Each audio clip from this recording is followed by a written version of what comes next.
The views and opinions expressed in the following program are those of the hosts and guests, and not necessarily those of the staff or management of Worldwide Digital Broadcasting Corporation. Knowledge is power, and this is powerful stuff.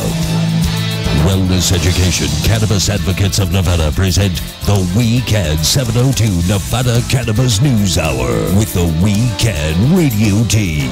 For the next 60 minutes, we'll take an in-depth look at the cannabis reform revolution sweeping the nation. Now, let's fire up the news hour. Here is the We Can radio team. Good afternoon and welcome to the Nevada Cannabis News Hour. I'm your host, Mike McAuliffe, and with me in the studio today are my co-host and friend, Perry Heitschuh, and our special guest today, Dr. Stephen Frye, who not only is a well-known and noted expert in cannabis in the medical fields, but is also a former candidate for governor of the great state of Nevada. So we'll be talking with Stephen just a little bit, but we want to get into the upcoming gubernatorial race, which has so far two announced major candidates, that being cannabis heroine Chris Giuliani, pardon me. Boy, I flashed on Rudy Giuliani in New York for a second there, but Chris Giuliani is running for the Democratic nomination for Nevada State Governor, as well as Steve Sisolak. And I was at a county commission meeting yesterday, and it's great to see civility in politics, because you have these two people running against each other, sitting 10, 15 feet apart, and everything is nice and polite and the way it should be. Wow, we ought to send these Clark County commissioner meetings out to Washington and let them watch to see how opposing viewpoints can still be civil. Anyway, we have an interview that came out of the Nevada Independent, published on November 5th of this year, written by Jackie Valley and Michelle Rindels. It's called "On the Record: The Policy Positions of Democratic Gubernatorial Candidate Steve Sisolak," and the interview ranges on a number of his different positions on different topics, but of interest to this community and this viewership. Let me tell you what he said about pot. And he said that as a commissioner, he's dealt heavily with the implementation of marijuana rules. That has included laying down rules on pot ads at the airport. And he said, "We know these people are creative. I appreciate their creativity, but let's set the rules down." Oh, I don't quite know what that means. Oh, I like your creativity. That's like when anytime that I'd be going up to the legislature and testifying this or that or whatever, the legislators who didn't want to hear about pot would say, "Oh, I admire your passion." And that's the standard line that they seem to give to act. "I admire your passion." and so, but let's set the rules now. Well, okay, Commissioner Sisolak, we'll give you a pass on that one. And he said he hasn't been the main driver in a push for the commission to regulate marijuana consumption lounges. That's no kidding. But did acknowledge the conundrum that tourists can buy but not publicly use the substance. And he said, and I quote, "I'm very sympathetic to these people because they have no place to go to." Yes, he is. He's very sympathetic.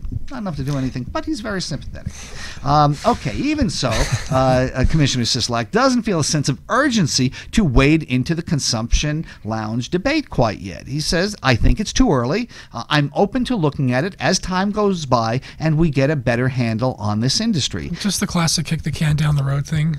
It kind of is. And in fairness, Commissioner Sisolak has voted to license quite a few cannabis businesses in Clark County, so he's not on the other side, but he's just not quite as far along as some of us would. No, I'm not giving him shit. I'm just saying sometimes there's nothing you can do. You gotta say something. So. Yeah, very true. So Commissioner Sisolak said that the top marijuana-related issues he wants to tackle as governor is the banking dilemma. Marijuana, of course, being cash industry in Nevada, and because dispensaries remain illegal under federal law, of course, they can't do normal banking, and so these guys are carrying around huge amounts of cash. And I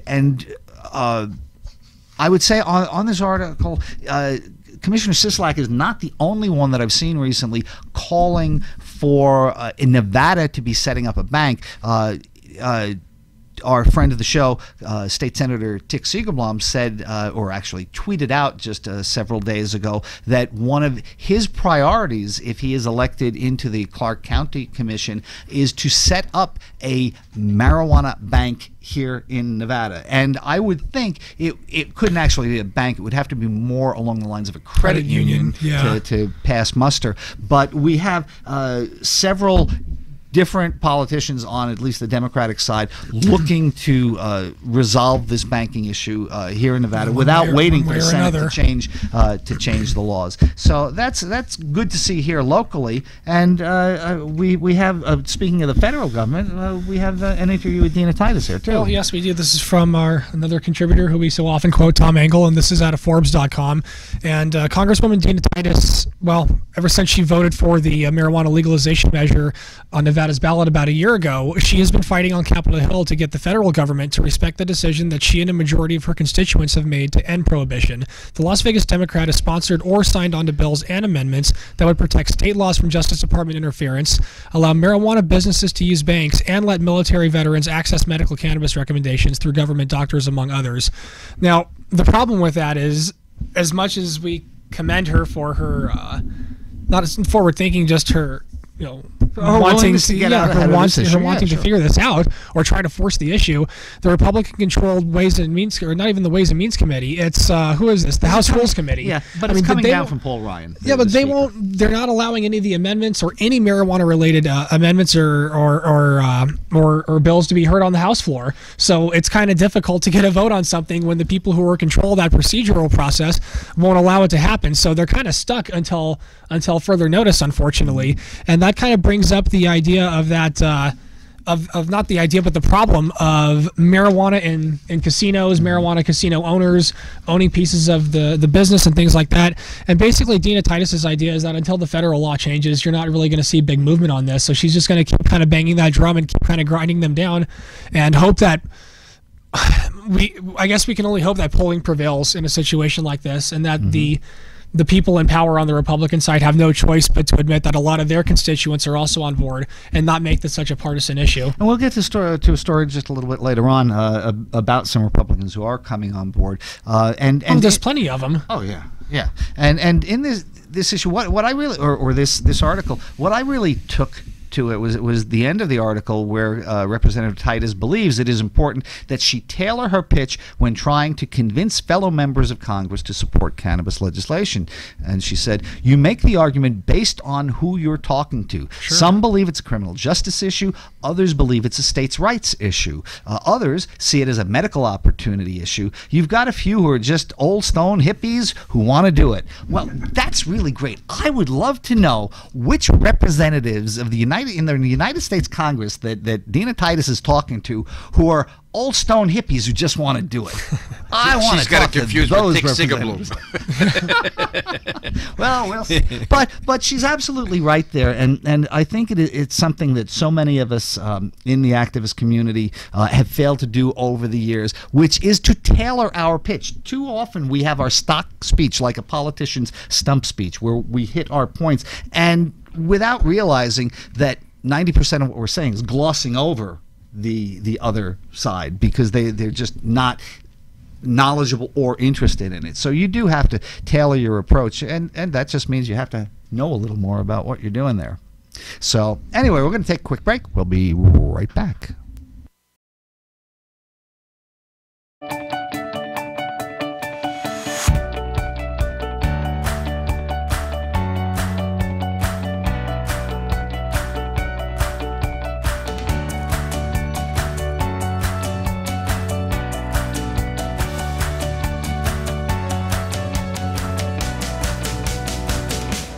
Retrospects is a purveyor, if you will, of historical eyewear.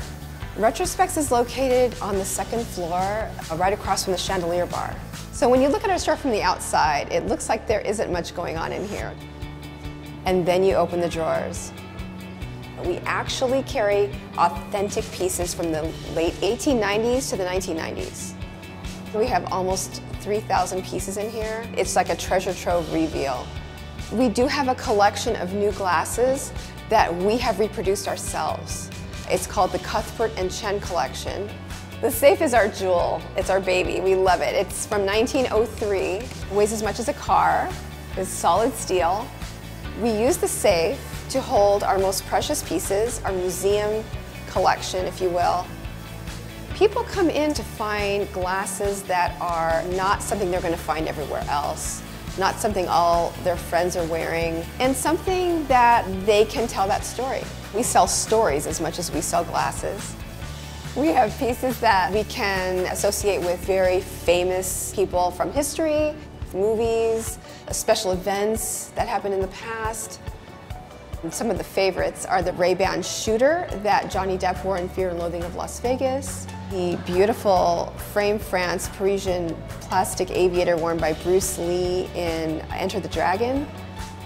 Retrospecs is not just about glasses, it's about the experience, it's about how these glasses make you feel. We are a full-service optical shop, somewhere where guests can come to get repairs, restoration, can put their prescription in, can get them a quick pair of sunglasses for the pool, and can give them a really great, just fun experience.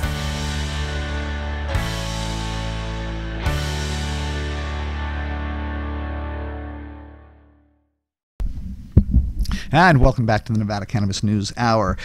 With our special guest today, Dr. Stephen Frye. I want to take this opportunity to focus the rest of the show more or less on various medical issues, because Stephen Frye has been practicing for many years, and one day, hopefully, he will get good enough that he doesn't have to practice anymore. But he's got a tremendous amount of knowledge. Stephen stepped up to the plate in 2014 when there were really no Democrats who wanted to challenge Brian Sandoval, and even though our friend of the show, Senator Tick Segerblom, entertained a notion to that, he ultimately decided against it, and we did need I hate to say it, but a sacrificial lamb to get before Brian Sandoval's machine over there. And Stephen, I've been called a lot worse as a doctor trying to legalize pot. So anyway, let me, before we get into this, let's ask a little bit about how long have you been, as a doctor, studying cannabis effects? Actually, when I went to medical school, the only pharmacology we got about marijuana was 2 words. It's illegal. No Really? side effect, complications, drug-drug interactions. There were 2 words, and even in the old Goodman and Gilman pharmacology book, there's just a sentence basically says it's illegal. It's illegal. That was it. That was my. And when I went to Boston University in the '60s, I never heard of it and was never offered it. Now I'm old, okay? Do the calculation. I'm old, but in any case.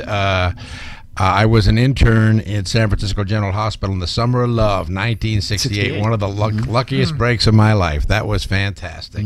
And tragically, we saw every drug interaction you can imagine. People jumping out of buildings, eating ears, psychotic, hallucinating, LSD, PCP. I mean, we just saw it all. And so none of us interns even took a puff of pot. We would have beer and wine on a Friday, and that was it. We stayed away from all psychoactive drugs. I recall at that time that in an interview, Beatle George Harrison went to San Francisco during the Summer of Love because he had heard so many wonderful things, and he was expecting this sort of hippie nirvana and everything. And after he toured Haight-Ashbury, he said, "I'm really disappointed. There's just a lot of smelly, dirty kids who are loafing around looking to get stoned. This is not at all the paradise and the social movement that we expected." Yes. My real education began in the mid-90s. 1996, I think, is when Prop 215 passed in California. And I am a veteran. I served in the Green Beret during the Vietnam era. I didn't go to Vietnam, fortunately, but I took care of the returning troops. And being a psychiatrist, the word got out that, I knew and understood veterans, and so they started coming to me. And the veterans got me involved and educated me in marijuana. They were telling me, as people don't understand that patients often educate their doctors. And they were the ones that educated the doc. It helps me sleep. It helps my anxiety. My dreams are minimal. My PTSD is controllable. Nothing works as well for me as marijuana, doc. Well, so then I started to do some research to find out if it really is safe or dangerous. And that's when I learned it's the safest thing going. I mean, I never prescribed anything with my prescription pad that was half as safe as pot. You can't die from it. There's no drug-drug interactions. I never got one call in all the years after 5 o'clock at night saying, Doc, I got a problem, what should I do?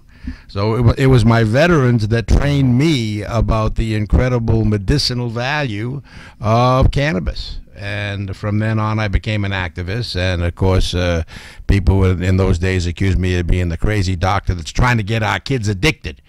You know, Doc, I don't know who licensed you, but what right do you have to get our kids addicted? Well, and they're still saying that in 2017. Yeah, that is correct. But I mean, I got the brunt of it. But I got the brunt of it because I was a pioneer. I was a licensed physician, and I had more people on medical marijuana in Sonoma County, California, than all the other docs combined. And then what happened is the surgeons. Every surgeon, neurosurgeon and orthopedic surgeon has what they call failed backs. They do two or three operations, the back still hurts. Well, they want to operate. They don't want to meet every month and write a prescription for Oxys or Roxys or Percocets. So they would see me at the Friday Grand Round. Steve, we understand you're using pot for pain and everything. Can we send you our patients? I said, sure.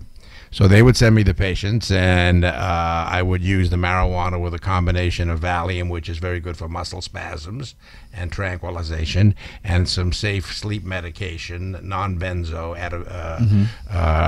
trazodone.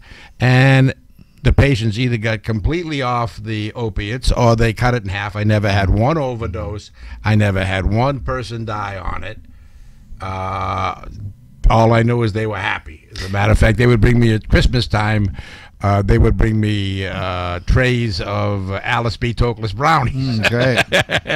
Which, of course, I couldn't eat because the DEA was watching me because I had so many people on pot. And that's exactly what I was thinking as you're describing this, because I personally know several physicians right here in Clark County who were very out there in front of the pot community and being large recommenders of it, who were then targeted by the DEA and ultimately, in these cases, tripped up and sent to prison over loose opioid records or writing too many pills and finds out that the patients were diverting them and such. Given that you both prescribed opioids and recommended cannabis, did you ever notice any increased scrutiny of you, or did you? I suspected, but I really have no evidence. They never sent me a letter. They never requested records. None of my patients ever told me that they were harassed in any way, shape, or fashion. It was just. It was just well known that I was the pot doc. I would have. But this was in California. This was in Santa Rosa, California, as compared to what I'm talking about. It was here in Nevada. Well, Las Vegas is a major urban city of interest. Santa Rosa is a little quiet wine town, so it's a different scene completely. What brought you to Las Vegas eventually? I came to Las Vegas to run for governor. Simple as that. Yeah. Really? I thought you'd been here. No, I've been here just 8 years now. No. And I was a professor in the medical school up there at UNR, and I retired in late 2001, and then I had a wonderful 8 more years in Reno. I love Reno. People don't understand what a fabulous town Reno is. It's just, I tell them it's a mountain college town that happens to have a couple of casinos, and now we've got Tesla and everything else, so now it's a boom town again. I mean, real estate is going nuts up there. Yeah, it's on fire for sure. It is. And so anyway, but that's why I moved to Vegas, and I bought a house a couple of years later because I liked it here. And but you are retired, so you're not currently practicing. No. I work 3 days a week at the Desert Hope Addiction Treatment Center. It's the largest national chain of addiction facilities in the country. It's on the stock market, and I've been there for 2 years now, so I take care of the patients, do the detox, and interview them when they come in and do the follow-ups, along with several others. I'm not the only one by any means. It's a large 140-bed facility. It's pretty much full of lots. So you've been there how long now? 2 years. Within the scope of your time there, have you seen an increase in the demand for your need? Like, is the need for your services more than it was, or is it kind of tapering off? There's definitely an increased need, and it's most of the people. It's very expensive, so most of the people come in have insurance. In many cases, it's Obamacare. They don't even know that that's what's getting them in is Obamacare, but it is. Because they're young and they're on the folks Obamacare, and that's what's covering it. But the amazing thing is, I ask everybody, in order to come in, you have to have a diagnosis of severe alcoholism, severe opiate addiction, severe meth. You have to have one severe diagnosis to get into residential. And I ask all these people, and I ask them, I go through every single, how much marijuana do you use, meth, coke, opiates, steroids, LSD. I ask them all, I go down the whole list, and it's 100% that they've used pot. And then when I say to them, did you find that when you use the weed that you have less craving for heroin, meth? Go, oh yeah, doc, there's times I go a month and don't even use it if I'm on the pot. Then how could they have such a severe problem? Well, they don't use it all the time, and they do they binge? and they at times, like, it's rare to see a pure addict, with the exception of alcohol. We see some alcoholics that are just alcohol. They're not doing anything else except cigarettes. 99% smoke cigarettes. But other than that, but most of the others, the coke, the meth, the opiates, they're all doing 2 or 3 or 4 things.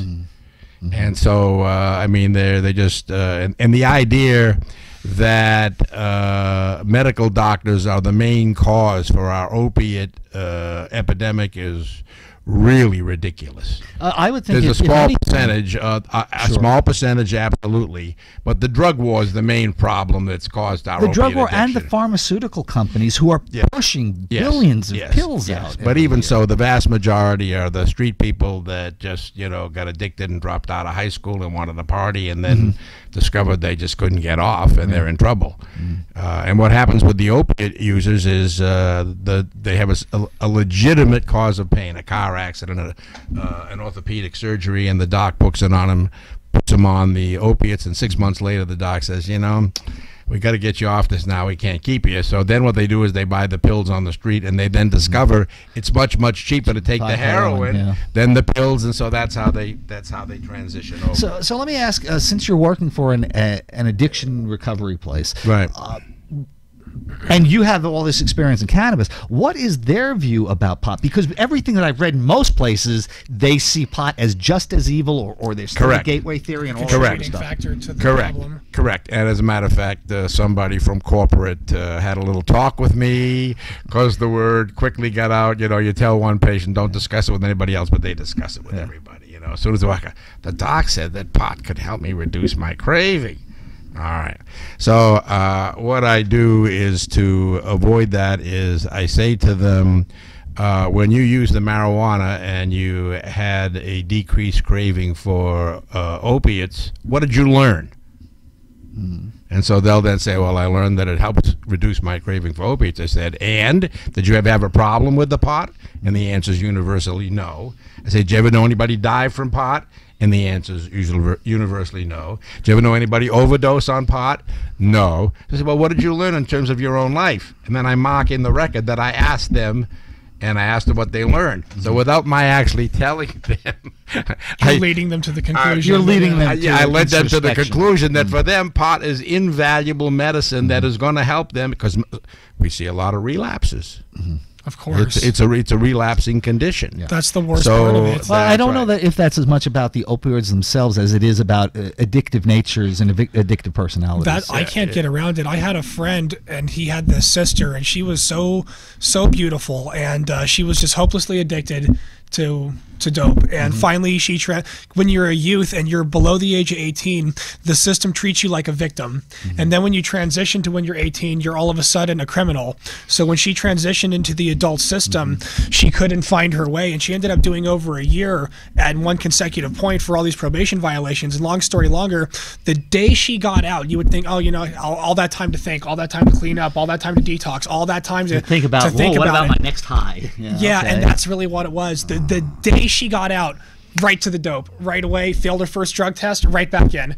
It's just like, thank God I'll never be able to understand that mania, but it's just something I can never truly wrap my head around. And ultimately, the system failed her there, because I think if you're going to say that drugs are bad and drugs are illegal and personal drug use is a jailable offense for the benefit of society, then I think society has the obligation there to try and help. Not re-educate you, but help open your eyes to some of the choices that you're making. Well, you see, the problem we have is that the drug war is a monumental fiasco at every level. We have the highest drug use in the world. We have the highest number of prisoners in the world. We have the highest cost for drugs. The Dutch system was not developed by a bleeding heart liberal psychiatrist like me.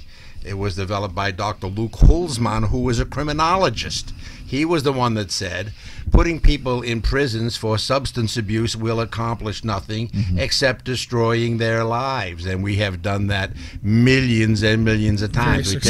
We take a pot smoker, put him in prison, bring him out as an ex-felon or an ex-convict, and that's it. We destroyed his life for smoking some pot.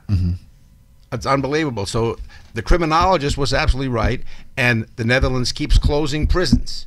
They provide treatment if you want treatment. If you just want to get high on your own and you're not causing any problem, well, so be it. And even we're not putting you in prison. And even in Netherlands, it's not an outright legalization. It's still illegal, but they kind of officially turn a blind eye to it. Don't ask, don't tell. Yeah. Are the Dutch one of these societies that have state-operated needle exchanges and like safe places with counseling, heroin-assisted treatment where they'll give you substitution, everything? And now Portugal's under 12 They years. did that. Portugal did it, I believe, back in 2001, and they've had phenomenal results. I've heard rumors that you as an addict can walk into one of these needle exchange treatment facilities, whatever, and get your drugs right there on the spot over the counter. Is there any truth to that? Yes, they're called smart shops in the Netherlands, where you can buy all your drugs. Coffee shops sell the pot. Right. Smart shops sell everything else. And I've been there 3 times. Amsterdam is a fabulous city. If you get a chance, definitely worth visiting. But I mean, clearly,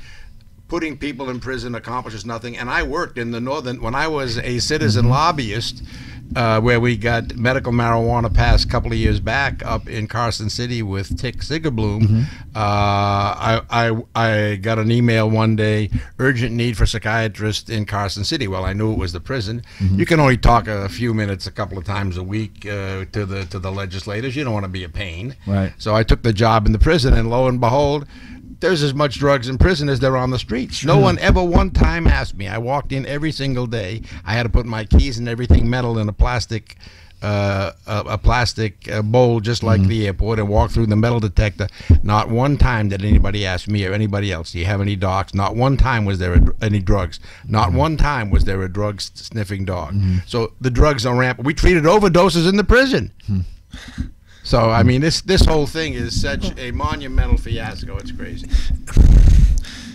You stated earlier that a disproportionate amount of the patients you see in recovery consider marijuana to be helpful with their recovery process. Are you aware of any actual studies that are looking to like legitimize that data so we can kind of present that? There are studies, and there's even a program in California that uses marijuana as part of a treatment.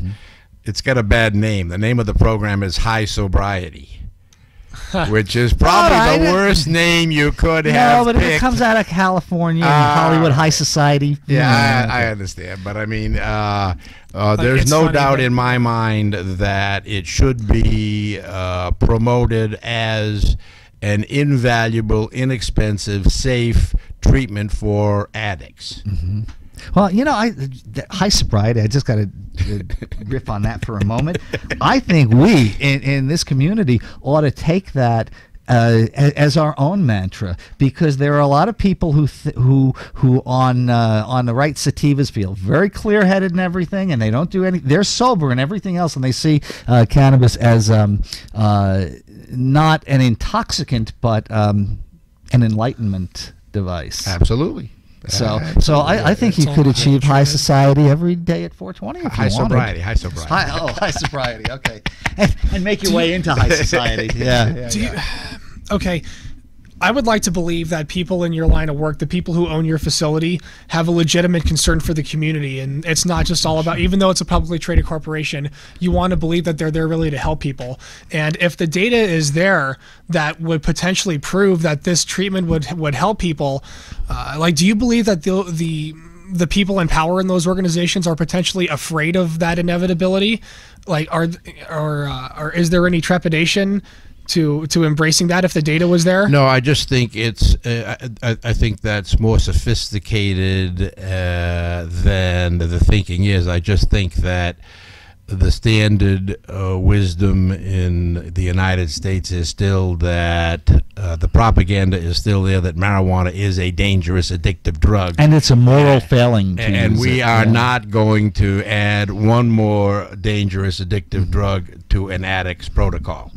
That's, you know, and as a matter of fact, I do have another story here where Governor Chris Christie of New Jersey, soon to be ex-Governor Chris Christie, said that we're the most medicated country in the world. Do we really need to legalize another drug? And this is a common refrain that I have heard from politicians, both here in Nevada and nationally. And what do you think of that? Well, you know, it's a typical anti-marijuana justification, rationalization, if you will, just like we talked about earlier with Sisolak's comments, which were, you know, veiled anti-support. He realizes he can't come out against it, so he's got to be as cautious as possible. Marijuana is, if marijuana was invented today by a pharmaceutical company, it would get some kind of a Nobel Prize. Especially if it didn't get you high. Whether it gets you high or not, with all of the other benefits. I mean, it is the best brain medicine that we have. But it seems to be that euphoric quality that is what has these social conservative panties in a twist. Given the stuff that I prescribe and the side effects that I see, if the side effects happen to be some giggles, some consensual, and some brownies, I can live with it. Okay? Now, a lot of other people cannot. I can.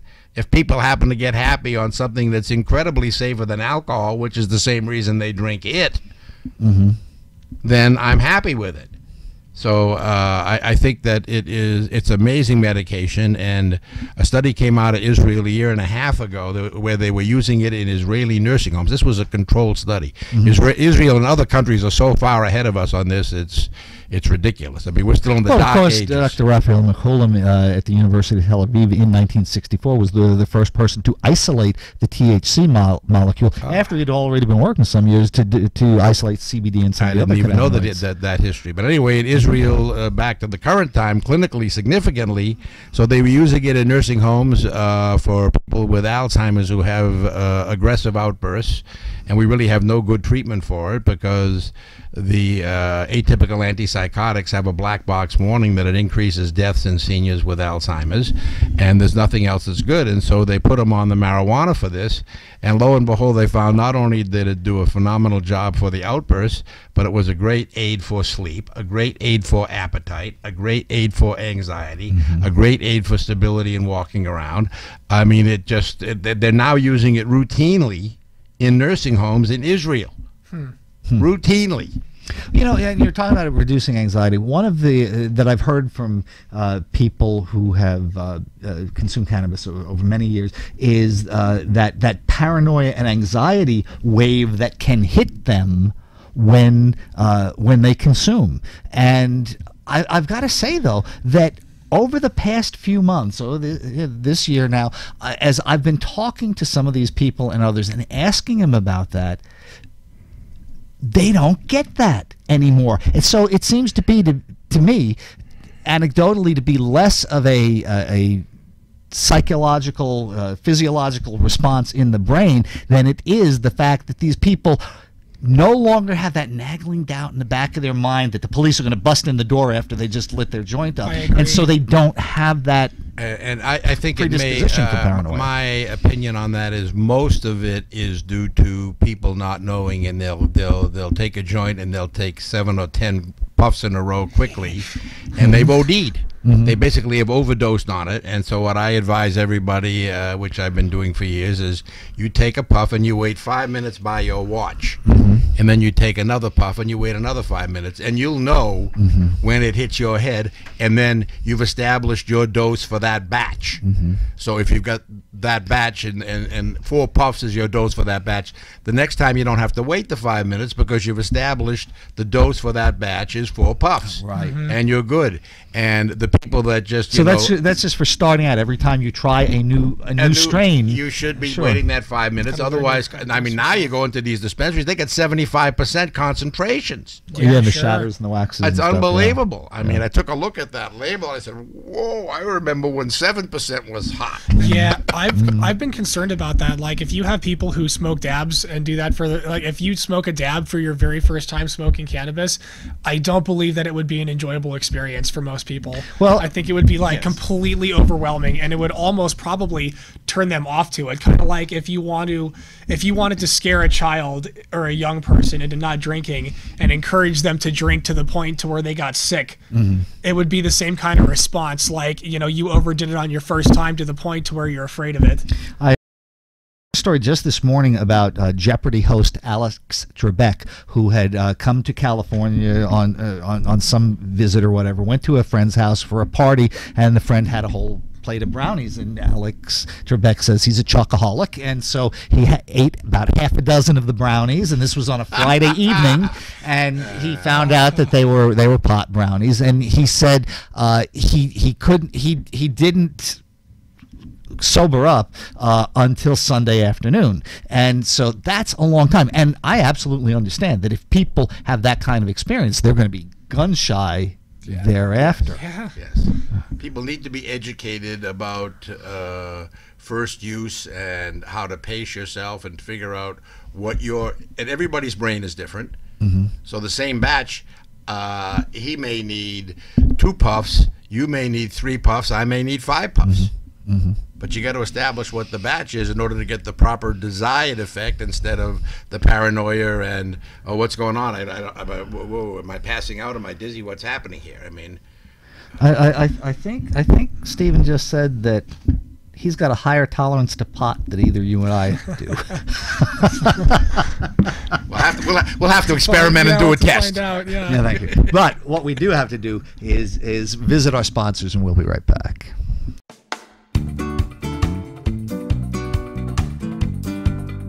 My name is Janine Evans, and I am the office manager at Getting Legal, and we help people get their medical marijuana cards.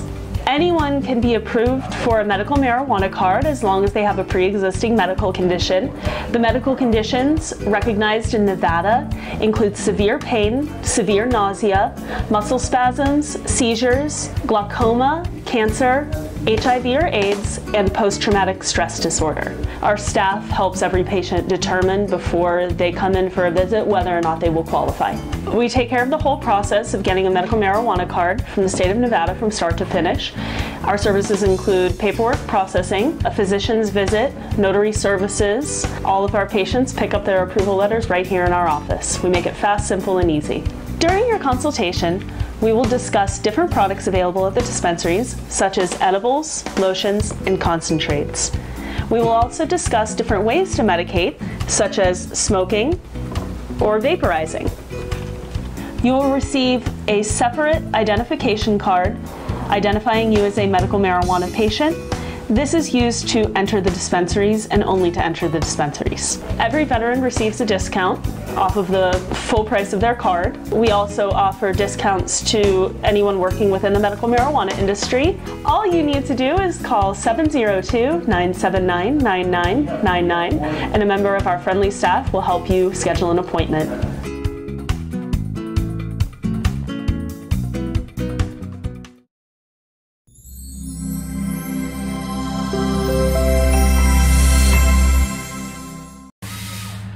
Terry here with your car care tip of the day. So it's not a bad idea every now and then to check your battery. If you don't know how to do it, have somebody check it for you. Just a visual inspection can tell you a lot about your battery. So as we can see here, this battery's got a hold down. It's nice and tight. The cables are on. They don't look bad. We've got a cover. We don't see any corrosion. Everything's kind of tight, looking good. A little bit of dirt, that's normal, but nothing's leaking, no real cause for alarm here. So that's a good sign. Doesn't mean it's good, but at least visually we know that it's intact. Okay, so we're looking at a battery here that shows signs of corrosion. We want to test that battery to make sure it's good. Usually when they're getting like this, there's going to be a problem leaking some acid at the top. We ran the test and we find out it has 396 cold cranking amps, but the battery requires 650. So it's just not enough. The battery is going to go soon. Better to know now than later. Okay, so the benefits of checking the cable is because this cable's rotted out. What we'll find is this is the problem, not the battery. So it'll save you from buying a battery, still having the no start, only to find out that it's a cable. This type of corrosion is common in diesels.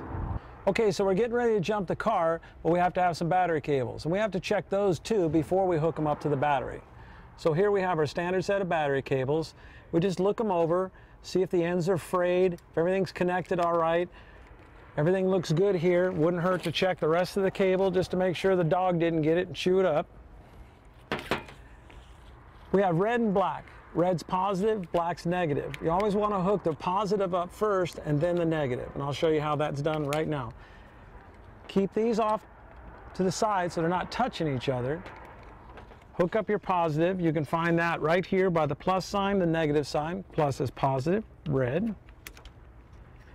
Make sure that's securely hooked up. Keeping these away from each other. Hook up your negative cable. Just got to fight it on there. Figure out a way to get it.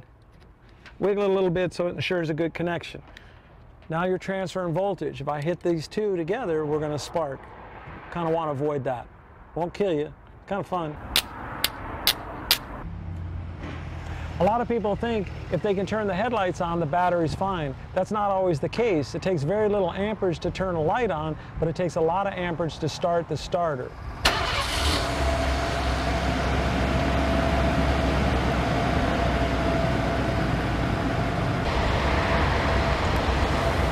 I recommend checking the charging system every oil change. At Sun Valley Automotive, there's never a charge for that. This is Crazy Terry with your car care tip of the day.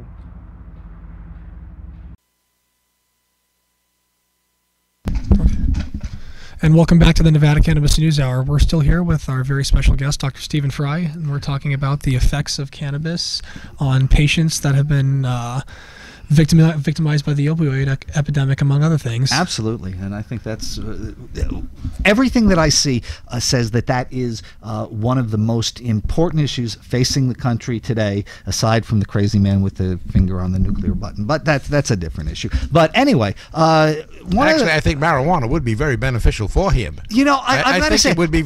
If he asked me, if someone, the only thing I would do medically with him would be to prescribe marijuana. That would. I actually on the drive get some cardio and smoke some weed. Him. I was thinking that I do respect something about President Trump, that the fact that he is consistent in that he says he has never smoked cigarettes, never consumed drugs. I mean, I'm sure what the doctor prescribed, and never had a touch of alcohol. And so, from that perspective, as a teetotaler, he seems to have been remarkably consistent throughout his life. Did you hear why? Apparently, his brother because his older brother was an alcoholic. Yeah, there was some kind of problem. Right. And as a psychiatrist, then, Steve, do you find that kind of family trauma promotes those major life changes in people? It certainly can. Yeah, if you're of an impressionable age at the time when you see your older brother's life going down the tubes from alcohol and your mother, father, somebody else is saying don't do it, you may go the other way and say, well, I'm never going to have a glass of wine or anything else. And here he is, over 70 years old, and apparently he never has. So I'll give him credit for maintaining his beliefs on there. But you know what, we talk a lot about cannabis and the THC really being the primary the star of the show, as it were. But I've got some stories here out of Indiana, and that's a little further afield than we might normally go. But considering that the former governor of Indiana is now our vice president, and his lieutenant governor is now the governor of Indiana, and they were very close politically, I think it bodes well for us to take a look at some of this stuff. And one of the articles I've seen here is that the DEA is saying the feds won't arrest CBD oil users, and neither should Indiana, because basically what happened is earlier this year, Indiana passed legislation which regulated CBD and allowed its use for patients, but law enforcement in Indiana took that as a green light to go ahead and bust retail shops which were selling various CBD oils, and it's kind of a crazy situation there. And they, how the hell did they get the signal from that? Well, because they said that the registry, just like the pot registry in Nevada when it first came out, had a few specified conditions, and anything beyond that wasn't covered. And so there are only a few specified conditions in this Indiana CBD law, and apparently the police are saying there are way too many places selling it for that.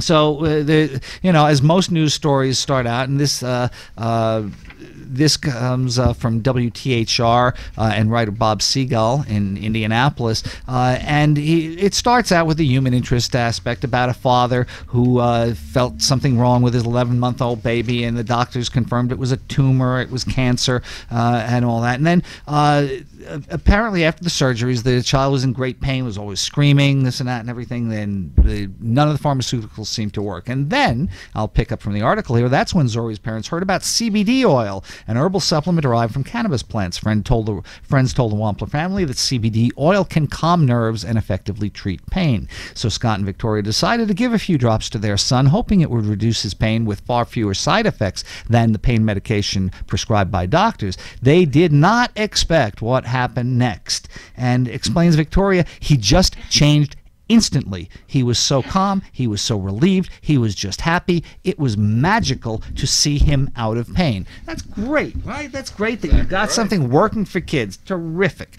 Okay, so earlier this year, and this comes out of a news station, Channel 13 in Indianapolis, they exposed a series of CBD raids conducted by the state excise police and the Indiana Alcohol and Tobacco Commission. The officers confiscated the CBD oil products from dozens of stores across Indiana, citing businesses violating state law for possessing marijuana. So they're actually charging them with pot crimes for CBD oil. I don't think that's gonna stick well. It's crazy here. Let's see. The state police has sent out a note or notice to these different stores before these raids, saying that commercial products manufactured from industrial hemp are lawful to possess. Oh, pardon me. This was sent out to the state police after the raids by a different part of the Indiana government. And they said commercial products manufactured from industrial hemp are lawful to produce and sell in Indiana. A short list of these products may include, but are not limited to, hemp rope, hemp hand lotion, CBD oil, hemp shoes, and other clothing articles manufactured from hemp. Keep this information in mind when you encounter such products. So they're telling the police to back off. And in part here, we have an interview with a DEA spokesman named Rusty Payne, and he says that cannabis plants are considered Schedule I controlled substance. We know this, and the medicinal oils derived from cannabis plants are illegal according to two federal laws, the Controlled Substances Act and the Food, Drug, and Cosmetic Act. And he said there's a lot of confusion around the 2014 Agriculture Bill, which is commonly known as the Farm Bill, and it's frequently used as a legal justification for people who want to manufacture, sell, or use CBD oil. The DEA believes the Farm Bill permits only CBD research, not CBD marketing and sales. And I got to tell you guys, I read that Farm Bill because this is an area of interest to me, and I got to agree with the DEA on this one. That bill only allowed for research at authorized universities. It didn't actually allow for sale of this stuff. But the CBDs that come from hemp should not be subject to the same restrictions. Yes, I agree. If you're making CBD from hemp, which many of the local CBD people, there was a conference a couple of weeks ago at the Cashman Center, and they're all touting that it's from hemp, and therefore you can sell them in a 7-Eleven, any place you want. Well, I actually saw another story today which says that a company went out and tested a number of different CBD samples and found that the vast majority of them what they were representing on the labels was not accurate as to the amount of CBD in them, and that most of these products had THC in them that were 7 to 10 times higher than that legal limit. They were coming from hemp, but in fact, it was coming from a low-grade marijuana strain. It doesn't seem like the DEA is too sure of their opinion, though. It seems like they're seeking clarity. The DEA believes the Farm Bill permits research. Well, that means they're still. Well, that's their opinion. Once again, it doesn't seem like there's the jury's still out on that, is what that tells me. What I really found interesting here is they had a little bit back and forth with a DEA agent out there by the name of Rusty Payne, and he said, I told you that he said that they believe the bill is only for research and this and that. So the reporter asked them, what would you tell the mom and dad buying this stuff, giving it to their kids because it helps them get through the day? And Rusty Payne from the DEA responds, am I speaking as a DEA agent or a father? Because I am a dad, so as a father. And the interviewer says yes. And the DEA agent says, I do the exact same thing without hesitation. I cannot blame these people for what they're doing. They are not a priority to us. It would not be an appropriate use of federal resources to go after a mother because her child has epileptic seizures and has found something that can help and has helped. Are they breaking the law? Yes, they are. Are we going to break her door down? Absolutely not, and I don't think she'll be charged by any U.S. attorney, and that's great. And later on in the article, I wish the U.S. attorneys across the country would have a similar. Oh man, we wouldn't have so many medical refugees. You wish, but what he's saying, he said a little bit later on in this that opioids are their biggest public safety issue right now. Absolutely true, and the amount of people dying from heroin, fentanyl, prescription drugs. He says that has to be our priority right now, not CBD. And what struck me about that statement, we're going after the opioid. That has to be our priority right now. Meaning, once you solve this, you'll go back to looking at pot and CBD. That's ridiculous. Well, they may, but each year that goes by, the levels of support for legalization and the number of people that have gotten medical benefit goes up. So it gets harder to defend their position. In some cases, when you kick the can down the road, things get worse. In this case, it's my belief that kicking the can down the road is going to make things better for us. Just the tide of public opinion is turning more public quickly. Opinion, more and more people have used. I mean, I now have. It used to be that no one ever admitted to me that they did pot. I now have people at a party say, "Man, I'm so glad to meet you. Now we can even talk about it. My next door neighbor grows it, and we sit and have a good time together." I mean, that never would have happened. Right. So I mean, I think that things are going to continue to get better. We talked briefly before about the Israeli use of marijuana in nursing homes back there with spectacular results.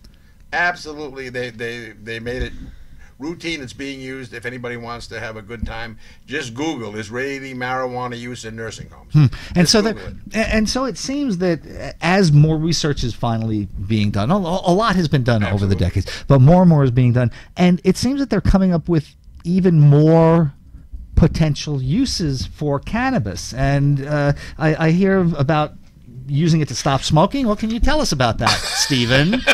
What a segue. Did you read this? Is that what happened? No. I just decided to, one of my favorite studies is Dr. David Melendez at the Denver Medical School was trying to figure out if marijuana was causing lung cancer, because, the federal government likes to tell us it does. But there was the 2006 UCLA study by Dr. Donald Tashkin that concluded just the opposite. It's overwhelmingly clear. Pot does not cause... Not only does it not cause cancer, it's a bronchodilator, and it has a prophylactic effect against the older cells. So it's good for asthma and emphysema. Anyway, what David Melendez did is he did a control study with 4 groups of people that never smoked anything, people that just smoked pot, people that just smoked cigarettes, and people that smoked both. Okay?